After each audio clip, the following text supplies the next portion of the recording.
Hey everybody, Pete Gluzek, Bass University TV. I'm here with Garrett Paquette, Bassmaster Elite Rookie, Bassmaster Classic Qualifier, and I just found out you're a member of the Century Club. That's right. Caught 100 pounds of bass at Lake Fork in Texas this year. Yeah, it's been a lot of fun. My first year on tour. It's something you've always dreamed of doing. Yeah.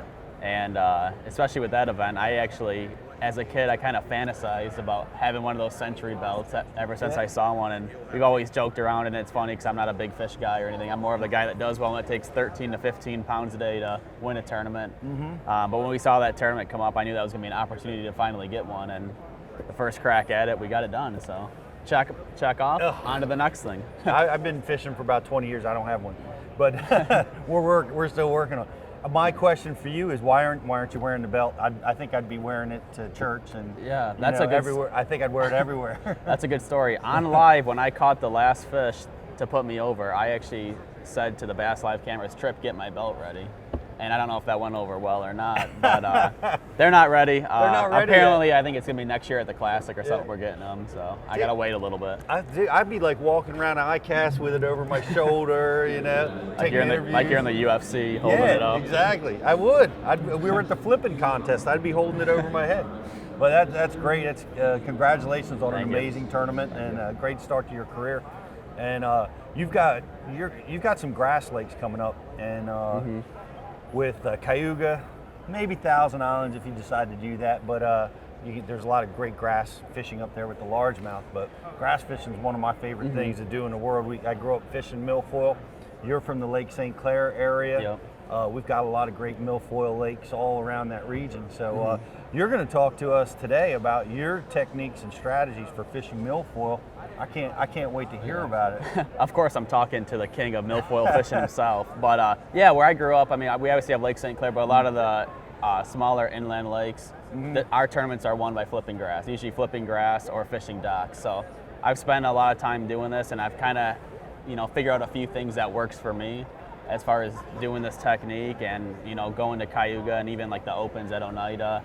I think that, these are techniques that are probably going to play for me. So I know a lot of guys are probably going to get mad about some of the things I'm going to share, but let's get into it. Hey, let's get into it. This is Bass University, and our goal is to try to teach people how to fish, and I'm glad you're sharing some of this stuff with us.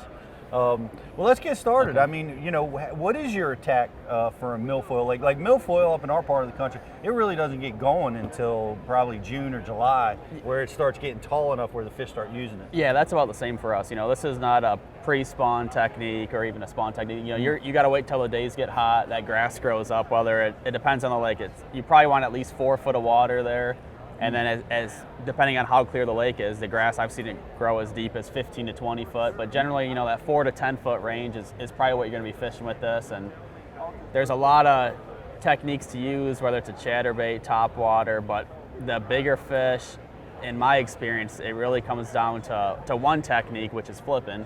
That just seems the best way to present a bait to those fish that are huddled there in the bottom. And I really have 2 different setups that I like to use for those. To get those fish to get into the grass, to get them. Let's go through some of those setups. So the one is just your typical Texas rig, and a lot of guys do it. A lot of guys like flipping a worm, like flipping a craw on a lighter weight. For me, it's all about speed. It's all about reaction. You're looking at a punching setup, really. You're talking 3/4 to 1 ounce bait. Generally, I'm starting with a small craw as the bait to at least kind of gauge what stage the fish are in, not in white. Usually the colors are going to be always green, dark, black. You're always trying to represent bluegill, I feel like, when this, because a lot of these bluegills sit into those milfoil stalks. Right. That's what these fish are keen in. So I'm always starting with that heavier Texas rig and just, looking for clumps of grass. If it's sparse, you're looking for the thickest clumps. If it's thicker grass, you're looking for the holes. But it's kind of a simple technique. It's no different than fishing a lay down or flipping a mat in Florida. You're just throwing it out there, making sure everything falls on slack line. So it's a little different because you're dealing with the depth of the water. You're not flipping into 12 inches. You might be dealing with 8 foot of water there. So a lot of times you like to flip, and when the bait hits the water, you want your rod up real high. And then you can drop your rod down as the bait falls. So the bait's not pendulum back, it's going straight down. It's Mike Iaconelli. This is Bass U TV. Here's what's awesome about Bass U TV. You get the top instructors. Real tools that help you catch more fish consistently. And that's why you want to check out Bass U TV. Join the Bass U family. Welcome to Bass U TV.